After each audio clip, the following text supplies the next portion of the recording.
Hey, fellas, how you guys Hey, doing? Warren, how's it going? Hey, how's our number one?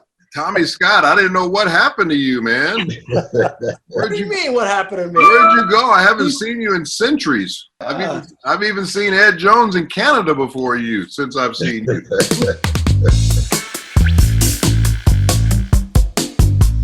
Grey Cup 81 from Montreal.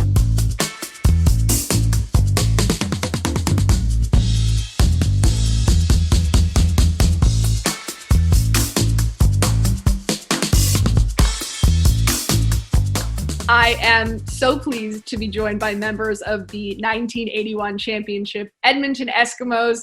Gentlemen, you are part of a dynasty. You will be remembered as one of the greatest teams of all time, and it is an absolute pleasure to get to take a walk down memory lane. So thanks for joining me. Yeah, we had some pretty good breakup games. Why'd you pick this one? I know. It wasn't my favorite I feel game. bad. It was my wasn't favorite me. game coming back and watching those guys from Ottawa. I think I'm going to hang up, and then I'll call back in the second half. Okay. As the man of the hour for the Edmonton Eskimos, Warren Moon. Will the Ottawa Rough Riders be able to contain him? We're going to find out in just a few moments. Ottawa's going to have possession first, though. It is one of the great comeback stories in CFL history. It is a classic. And so while I know most of you do not want to watch the first half of the game, and maybe even part of the third quarter, I think for fans, this really stands out in everyone's mind. our season, we were 14-1-1. We had one tie. That was to the Saskatchewan. Hamilton. I think it was Hamilton, right? Okay, And I don't remember. we had played Ottawa the first game of the season and pretty much tore them apart. It was a huge scoring game. So by the time we got to the Grey Cup, I mean, everyone was saying, "Oh, geez, Ottawa doesn't have a chance against us." Of course, we were going after number 4, so we were hungry too. Yeah, I think at the time Ottawa was only 8-8 going into that game. I think they were like a 500 team. So most people expected, because of our record and because of their record, that this game wasn't going to even be close. So I think that's why everybody was so surprised with the way the start that they got off to and what the score was at halftime. And nobody was more surprised than us as a team. And I don't think we were overconfident coming into that game either. I just think we just didn't play well the first half. I don't think it had anything to do with feeling like we felt we were going to win walking into it, because we knew we got everybody's best effort every time we played every week, and that's why we were able to be 14-1-1 throughout the regular season.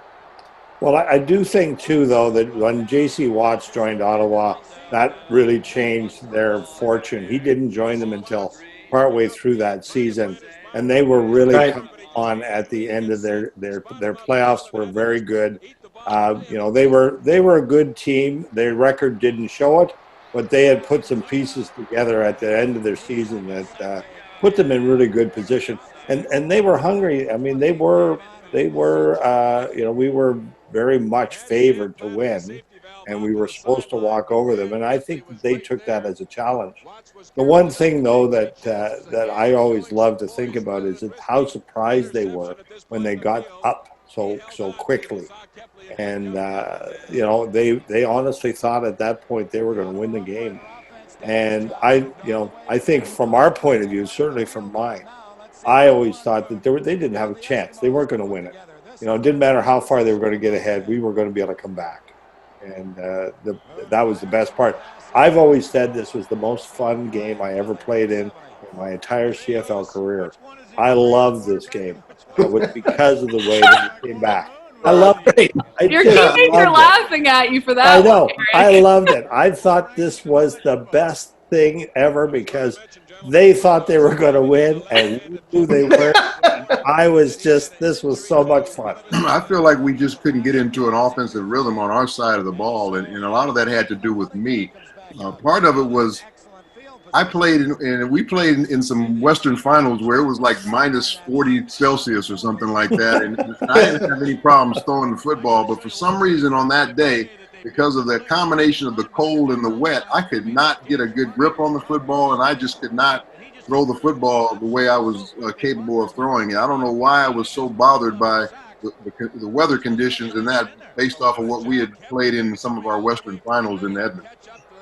Montreal, Quebec is like a really damp cold, so that makes sense to me. If you're out west, it's sort of a dry cold, but that Quebec cold is a whole different thing. So that checks out for me, actually.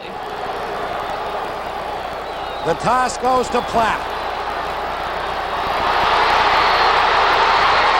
Touchdown, Ottawa! Oh my God, it's 20-0. I just can't remember any. Oh, jeez. Oh, jeez. Missed that one.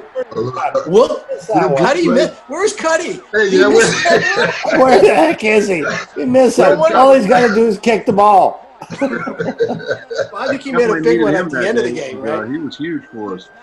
Oh yeah, no, he was huge for sure. Oh my God! Well, yeah, we scored. Hey. But the Ottawa Rough Riders, to a standing ovation, leave the field of play with a 20-1 halftime lead. And I remember there wasn't a whole bunch of stuff being said at halftime. Certainly not over in the offensive lineman area. And I remember looking across. I couldn't understand much. Right, Ed? Is that what you were going to say? Yeah, I think Warren was over there kind of going to the offensive line going, guys, I've been sacked 3 times. What's going on? What happened to Cartwright? I remember looking across the room at David Boone and him just giving me that sly smile that he had. And you know, knowing that he basically he came over, he says, all you guys got to do is score 20 points. He says, because we're not gonna let him score again. And he gave me that smile, and you know, everybody, I really felt anyways myself that we were gonna come back and win this game. And I felt really good about when Wilkie had come in and we got all settled back down. We'd moved the ball again, and you know, the second half was just were we going to have enough time to make up all the points? And I personally felt that we definitely had the personnel to do it.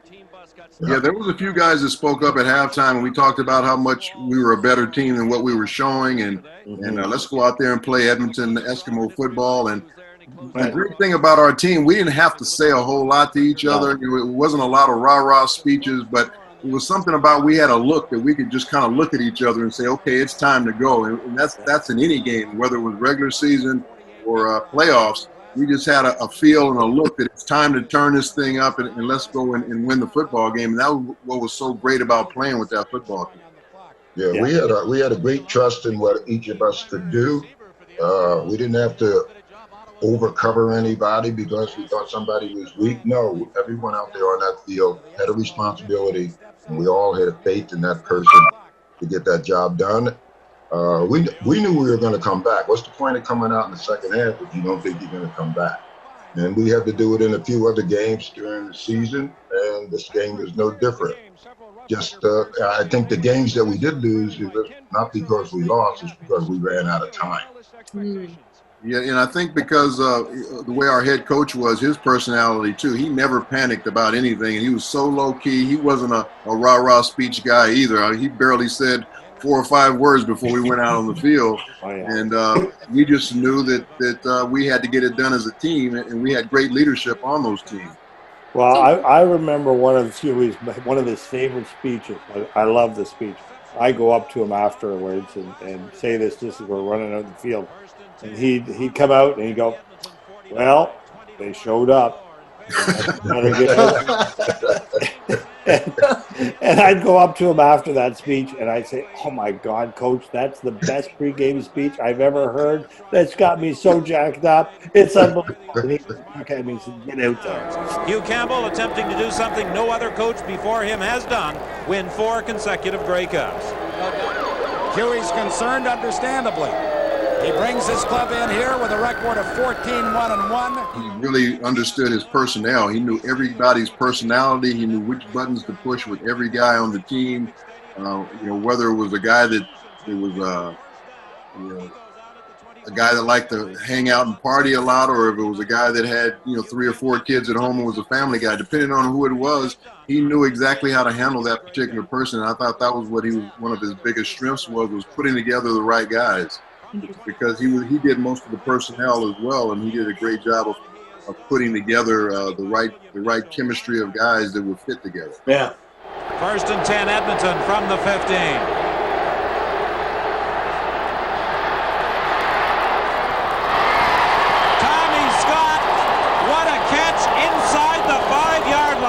Thank you. Thank you.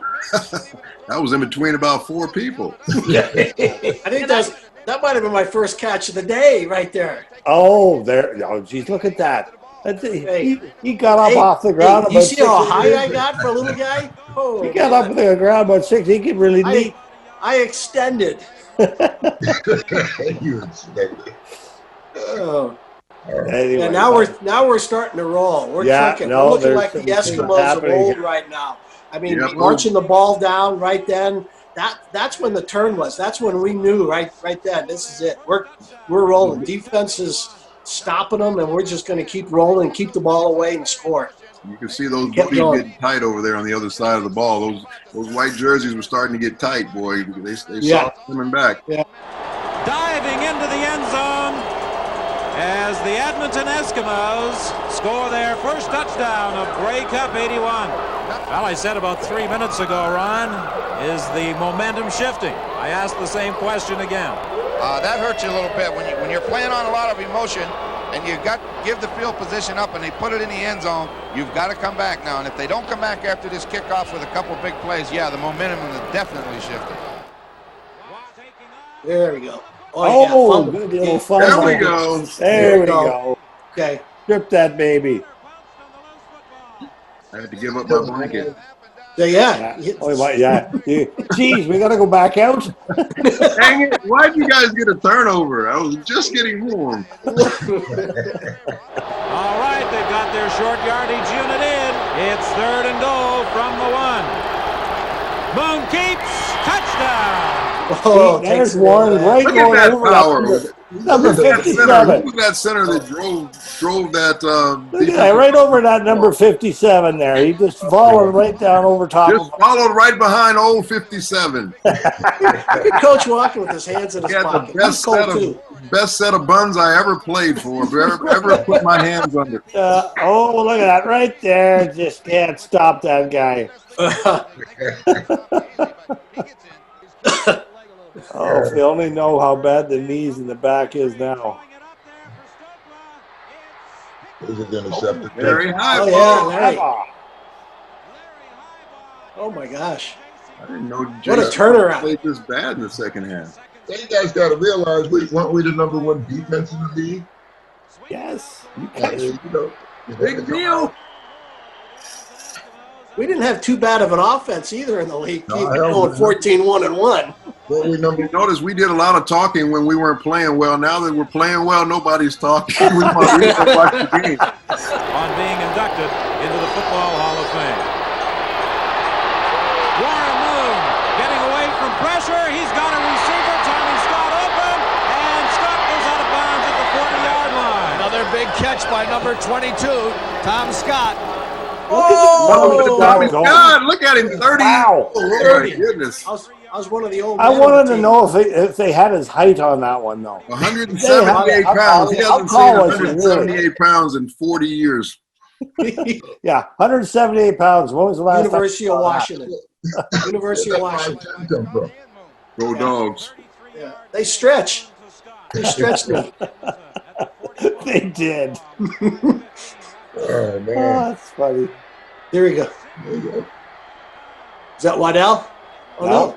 Marco had a hell of a game. He's the spot backs. We had a good game. Yeah, that Marco had a good game. Oh, geez. There he is. Must have been a screen. Oh. Was that a screenplay? Somebody got in there pretty quick. I threw a lot of balls backing up that day. Who scores this one? Top of that big old 57 again. See that vertical leap right there? Yeah, it's huge.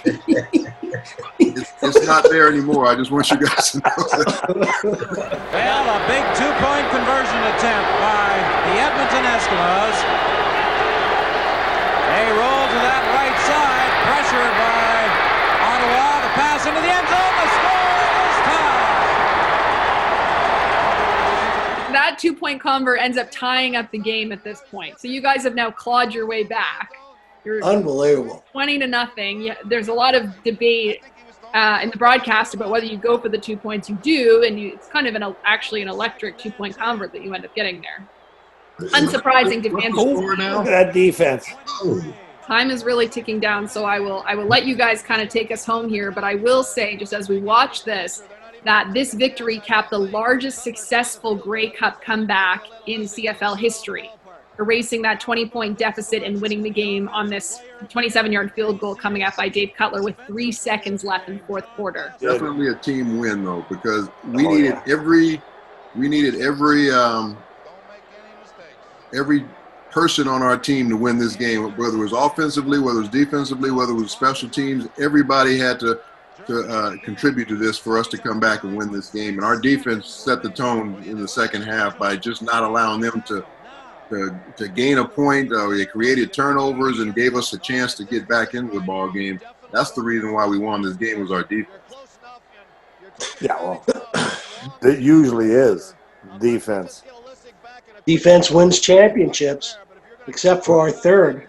hey, it doesn't hurt to have a great offense, too. Riding on one kick. A field goal attempt by Dave Cutler from 27 yards out. 6 seconds remain in the clock. 3 people in the end zone to kick it back up. Oh my gosh! Yeah, no, that was so good. I had a good buddy on Ottawa that year, a guy named Jeff Avery. I played college football with. I remember running across the field with a big smile on my face to shake his hand.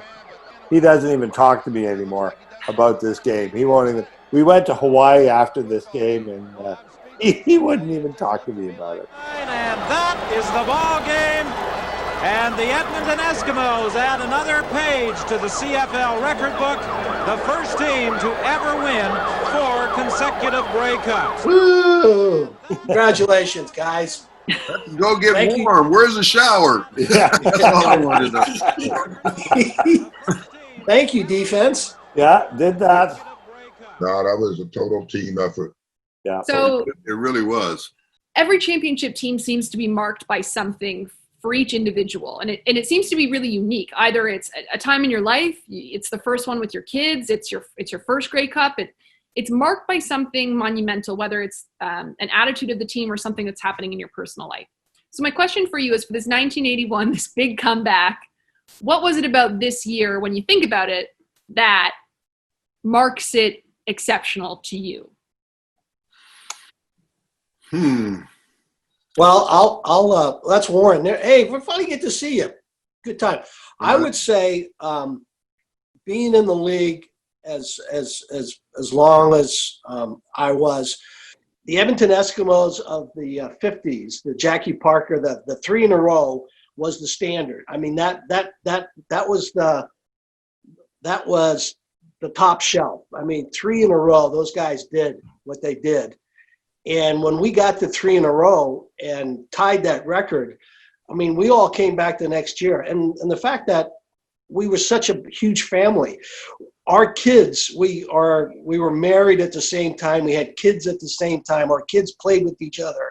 It was truly an extended family that was really brought on by Coach Campbell, who brought family people together. Somehow he was able, and with our GM, to get individuals who believed in family and believed that you're responsible for this. We're going to let you do this, and we're going to be behind you until you can't do it anymore. And that was the philosophy of the Eskimos. Great. Hey, Eddie. Hey, good stuff. That was really true. How we were family. We were a team that not only spent time together on the field, but we spent time together as families and barbecues and picnics at special events. The whole team would show up for these kind of events, and just the camaraderie that we had there. Everyone had everyone else's back. I don't think I've ever seen anywhere else. So people used to call the Edmonton Eskimos a country club of the CFL. Everyone wanted to be an Edmonton Eskimo, wanted to be in Edmonton, because Campbell treated us like the men we were. We didn't need to be told when to go to bed. We didn't need to be told what to eat. We didn't need to be told when to do other things like this. We knew we did them, and we were successful doing them. Yeah. So. Yeah, I agree with that. I mean, all of that is there. What we did though is that we had a loyalty to each other in a way that I didn't want to ever let anybody down by staying out too late if I didn't need to do that. So we didn't need a curfew because if you needed to be in bed by 9 or 10 o'clock to play a good game, I figured that that's what you had to do. If you didn't need to be in bed until 10 or 11 or 1 in the morning, whatever it was, as long as you came out and performed and you didn't, you weren't going to let down your teammates. That was the biggest thing for me, was that never wanted to be the person that let the team down, because I knew everybody else was doing the right thing. And that's why we didn't need a lot of rules, because we looked at each other and said, do what you need to do and then do it. And everybody had that belief. I mean, this particular game for me, as I said earlier, was probably, in my mind, the most fun I ever had playing football. And it was because of the fact that we were down and we were, in bad shape, and we shaking our heads. We were worried about a few things, and I'm going like, what the heck is going on? But at the end of the day, we believed so much in each other, and I believed so much that the defense was going to do what they needed to do, and that we on offense were going to get it together and actually score the number of points that we needed to win.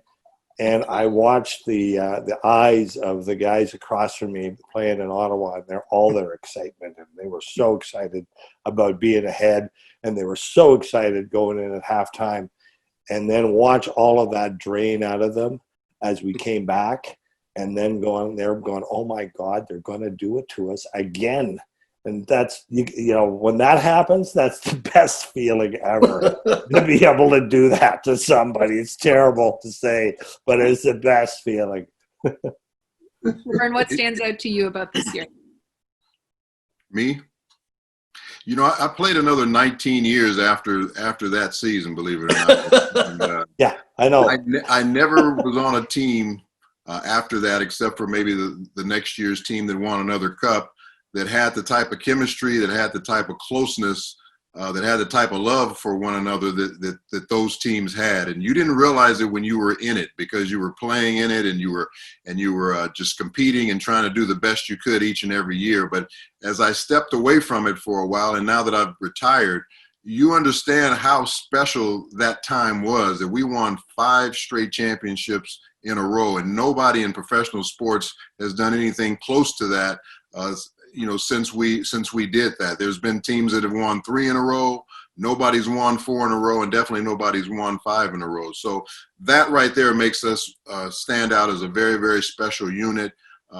In 1981, my first son was born, and my first son was born at Royal Alexandria Hospital right there in Edmonton. So that was a special year for me too, to have my first child born up in Canada and to be with me throughout that season.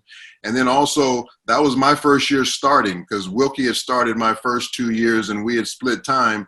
But this was my first year as taking over the reins, and I didn't want to be the guy to to end the streak. So there was a lot of pressure on me that I put on myself, that I wanted to continue that same standard that the Edmonton Eskimos had stood for. So there was a lot going on for me in my head that season. But as I look back at it, just what a great group of guys. When we get together, it's like we were never apart. As you can see that today, there's just a chemistry that's going to always be with us. We're going to always be connected to each other for as long as we live. And that's what was so great about that time that I spent with that football team.